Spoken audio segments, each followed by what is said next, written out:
دا هیله چې تاسو تر دا دمه روغ جوړ او خوشحاله یاست.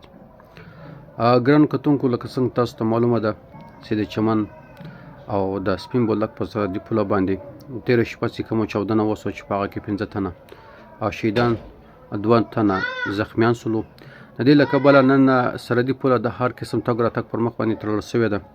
د یوې خوا د پاکستان څخه افغان کوم کډوال چې دي دا ستنې کېدو مهم هم روان دي، نړۍ روانه ده.